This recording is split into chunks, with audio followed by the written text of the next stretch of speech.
একটু আগে যাকে দেখলাম সে কে জানি না, কিন্তু মনে হয় যুগ যুগ ধরে ওর সঙ্গে আমার। টলিউডের কমার্শিয়াল সুপারস্টার বললে যার নাম সবার আগে আসে তিনি হলেন জিৎ।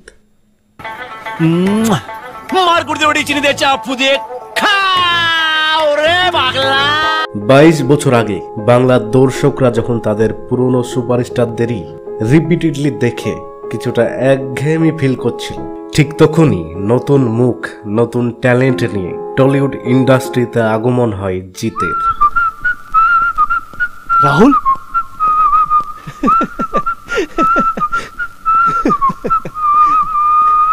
এবং নিজের ফার্স্ট মুভি থেকেই সমস্ত শ্রেণীর মানুষের মন জয় করে নেইছে। প্রথম মুভি থেকেই সবাই প্রেমে পড়ে যায় এই নতুন অভিনেতার। এক্সকিউজ মি, আমাকে একটু হেল্প করবেন? হ্যাঁ নিশ্চয়ই, বলুন না কি করতে হবে। আমাকে একটু রাস্তাটা পার করে দিন না। রাস্তা পার করে? শুরুটা রোমান্টিক হিরো রূপে হয়ে থাকলেও আজ তিনি অ্যাকশন হিরো। বর্তমানে বাংলার একমাত্র অ্যাকশন হিরো তিনি। কি আপনি তো ছড়িয়ে দিলেন। আজ তার 46তম জন্মদিনে জানবো একজন সাধারণ ঘরের ছেলে থেকে বাংলার টপ সুপারস্টার হওয়ার গল্প।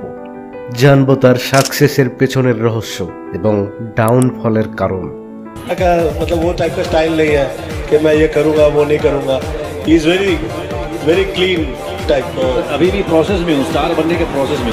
জিৎ লেজেন্ড, আমি বড় হয়েছি জিৎটাকে দেখে, হিরোটাকে দেখেই প্রেমে পড়ে গেছি। जीत इज जीत का नाम जीत है। जीत गॉड ऑफ बांग्ला सिनेमा। ভিডিওটিকে আমরা 4টি চ্যাপ্টারে ভাগ করেছি। তো শুরু করার আগে প্রতিবারের মতোই রিকোয়েস্ট রাখবো চ্যানেলটিকে সাবস্ক্রাইব করার।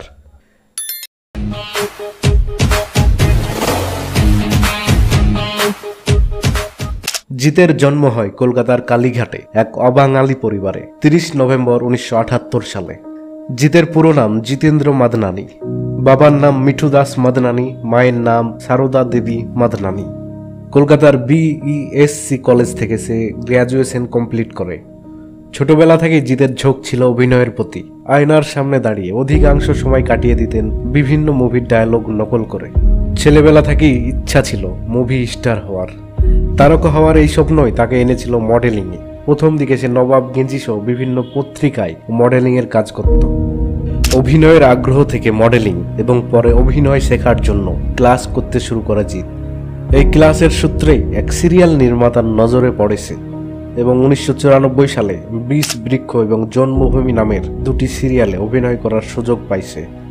আরও বেশ কিছু সিরিয়ালের অফার ছিল তার কাছে, কিন্তু জিৎ সেগুলোকে না করে দেয়, কারণ সে নিজেকে সিরিয়ালে সীমাবদ্ধ রাখতে চাইছিল না। তার স্বপ্ন ছিল আরো বড়। তাই 1995 সালে পাড়ি দিয়েছিল মুম্বাই, বলিউডের সুপারস্টার হওয়ার স্বপ্ন নিয়ে। সেখানে 2 বছরের চেষ্টার পর একটি হিন্দি মিউজিক অ্যালবামে কাজের সুযোগ পান তিনি, বেওয়াফা তেরা মাসুম চেহারা। बेवफा तेरा मासूम चेहरा भूल जाने के। কিন্তু মুভির জন্য বারবার অডিশন দিয়েও কিছুই করতে পারছিলেন না জিৎ। বারবার রিজেক্ট হয়ে যাচ্ছিলেন। এভাবেই কেটে যায় আরও কয়েক বছর এবং একসময় সে একটি তেলেগু মুভির অডিশনে সিলেক্ট হয়ে যায় এবং 2001 সালে রিলিজ হয় তার প্রথম তেলেগু মুভি চান্দু। স্যাডলি এই মুভি বক্স অফিসে মুখ থুবড়ে পড়ে।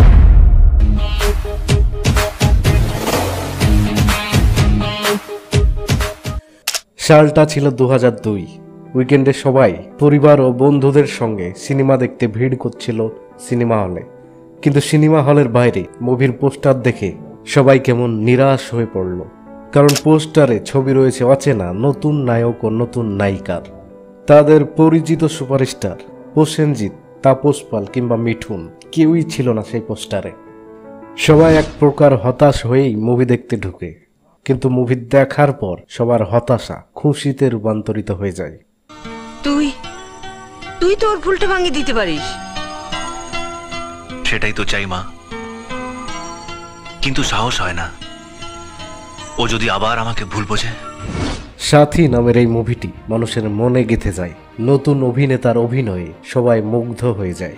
মুভিটি হয়ে যায় ওয়ার্ল্ড টাইম ব্লকবাস্টার। সবাই বারবার এই মুভি হলে গিয়ে দেখে। 2002 সালে এই মুভি ইনকাম করে ফেলে 9 কোটি টাকা। আজকের দিনে দাঁড়িয়ে যদি কোনো বাংলা মুভি 9 কোটি টাকা ইনকাম করে তো সেই মুভিকে ব্লকবাস্টার ধরা হয়। তাহলে সেই সময় 9 কোটি টাকা ইনকাম করা মুভিকে কোন ক্যাটাগরিতে রাখা যাবে?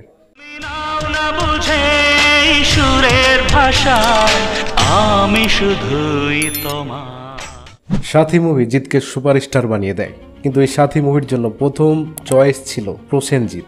কিন্তু প্রসেনজিৎ এই বয়সে এসে কলেজ স্টুডেন্টের রোল করতে চায়নি এবং প্রসেনজিৎই ডিরেক্টরকে সাজেস্ট করে কোনো নতুন মুখ নিয়ে এই সিনেমা বানাতে। যার পরেই অডিশন নেওয়া শুরু হয় এবং জিৎ অডিশনে সিলেক্ট হয়ে যায় এবং টলিউড ইন্ডাস্ট্রি পেয়ে যায় এক নতুন সুপারস্টারকে। চেঙ্গিজের আজকাল হয় না, চেঙ্গিজের যুগ হয় যুগ।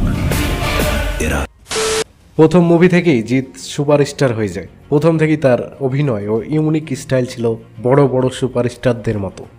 সাথীর পর জিৎ আরও একের পর এক হিট মুভি দিতে থাকে, সঙ্গী, প্রেমী, নাটের গুরু, শুভদৃষ্টি, 7 পাকে বাঁধা ইত্যাদি। এরই মাঝে আবার কিছু অ্যাকশন মুভিতেও কাজ করেছে, যেমন শক্তি, মাস্তান, ঘাতক, যুদ্ধ, জোর ইত্যাদি। কিন্তু তার সাথী সঙ্গীর মতো ফ্যামিলি ওরিয়েন্টেড মুভিগুলোই সবাই বেশি পছন্দ করছিল সেই সময়।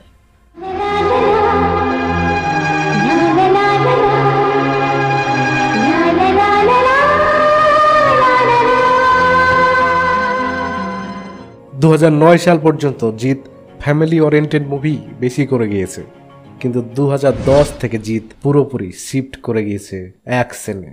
এখান থেকেই শুরু হয় জিৎ 2.0। এরপর থেকে তিনি মেসি অ্যাকশন মুভি করা শুরু করে এবং আবারও দিয়ে যায় একের পর এক ব্লকবাস্টার মুভি, যেমন বস 2, ওয়ান্টেড, গেম, সুলতান, রাবণ, চেঙ্গিজ ইত্যাদি। রোমান্টিক ফ্যামিলি বয় দিয়ে শুরু করে আজ সে অ্যাকশন হিরো।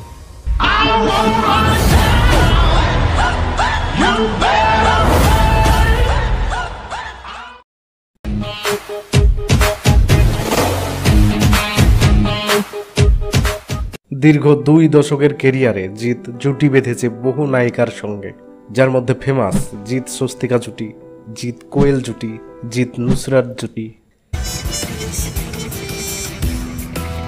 হাই, কিরে তোকে তো পাত্তাই দিচ্ছে না। কিছু কিছু ছেলেরা এরকম হয়। দাঁড়া একটু দোষতে পারে। হ্যালো,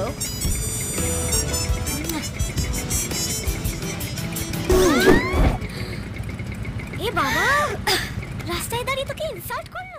অ্যাক্টরদের লাইফে কো অ্যাক্ট্রেসদের সঙ্গে প্রেম হবে না এমনটা অসম্ভব।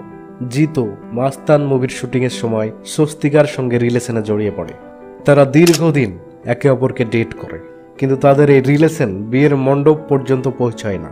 কারণ হিসেবে অনুমান করা হয় স্বস্তিকার প্রথম বিয়ে। ফিল্ম ইন্ডাস্ট্রিতে আসার আগেই স্বস্তিকা বিয়ে করে নিয়েছিল।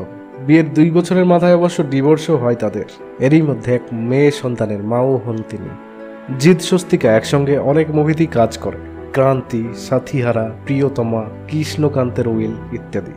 আমি তোমাকে ছাড়া বাঁচতে পারবো না মমতা, আমি বাঁচতে পারবো না। ছেড়ে দাও, ছবে না, আমি অন্য কারুর বউ হতে চলেছি। তুমি শুধু আমার, তুমি অন্য কারুর হতে পারো না।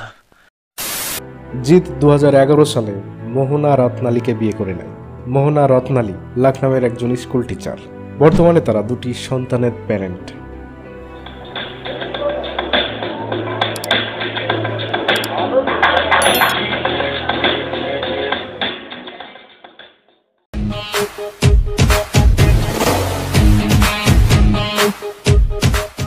যে জিতের প্রতিটি মুভি রিলিজের পরই সিনেমা হলে দর্শকদের ভিড় উপচে পড়ত, সেই জিতের এই মুভিগুলো ইদানিং কয়েক বছর থেকে তেমন মার্কেট করতে পারছে না।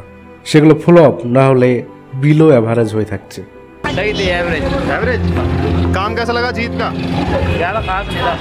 আমাদের সকালের শোতে একজন মাত্র দর্শক মানুষ সিনেমার জন্য।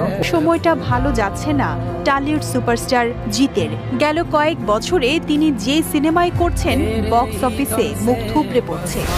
কেন এই ডাউনফলের শুরু? জিতের দিন কি তাহলে শেষ হতে চলেছে? এটা জানতে আমাদেরকে কয়েকটি জিনিস জানতে হবে। আপনারা জানলে হয়তো অবাক হবেন যে জিত যে সমস্ত হিট মুভিগুলো দিয়ে এসেছে সেগুলো সবই কোনো না কোনো সাউথ মুভির নকল। সাথী, সঙ্গী থেকে শুরু করে বস 2, গেম, সুলতান, বাজি সমস্ত মুভি সাউথ মুভির নকল।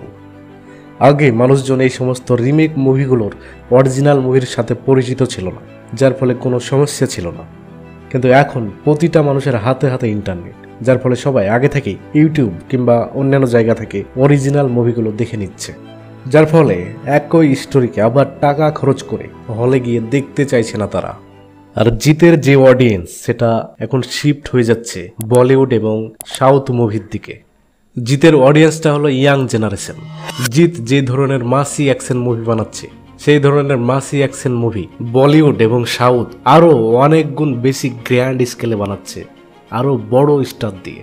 পুষ্পা, কেজিএফ, সালার, পাঠান, জওয়ান ইত্যাদি, যেগুলোর বাজেট বাংলার থেকে অনেক গুণ বেশি হওয়ায় গুণগত মানও অনেক গুণ বেশি ভালো। তাই অডিয়েন্সের কাছে যখন চয়েস আসছে, সে বেশি ভালোটাই বেছে নিচ্ছে।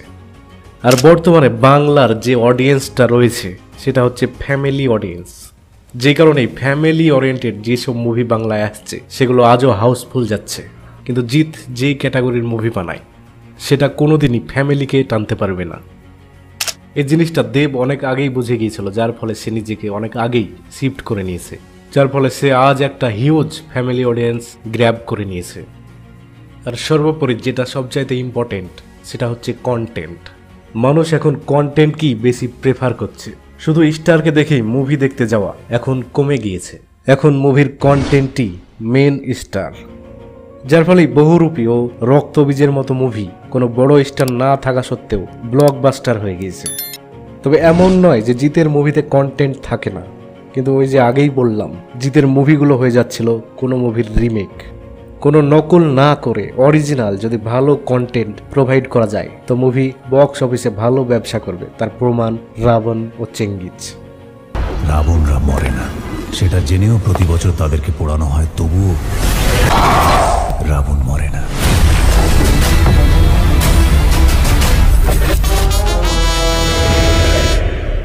কিন্তু এগুলো ম্যাসি কন্টেন্ট হয়ে যাচ্ছে, যার ফলে বাংলার সমস্ত অডিয়েন্সকে টানা যাচ্ছে না। আগের মতোই সমস্ত অডিয়েন্সকে টানতে হলে মাসের পাশাপাশি ফ্যামিলি ওরিয়েন্টেড কন্টেন্ট রাখতে হবে। দেব কিন্তু এই বিষয়টা সবার আগে করবার চেষ্টা করেছিল মেন স্ট্রিম থেকে। এখন জিত আস্তে আস্তে ও করছে, আমি এক্সপেক্ট করেছিলাম আরও আগে করবো, কারণ he is a very intelligent cinema business person, cinema বিজনেসটা খুব ভালো বোঝে। নো ডাউট জিত একজন ভীষণ ট্যালেন্টেড অভিনেতা এবং ভীষণ ইন্টেলিজেন্ট পারসন। সেও বুঝতে পারছে বাংলার মুভি মার্কেট এখন কি ডিমান্ড করছে, তাই সেও নিজের সেই চিরচেনা ফর্মুলাটাকে চেঞ্জ করে ফেলছে।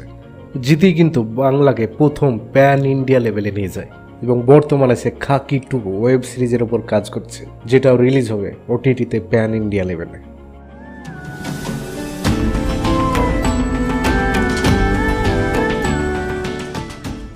আপনার কি মতামত জিত সম্পর্কে কমেন্টে জানাবেন। জিতের কোন মুভিটি আপনার সবচেয়ে বেশি পছন্দের সেটাও কমেন্টে জানাবেন।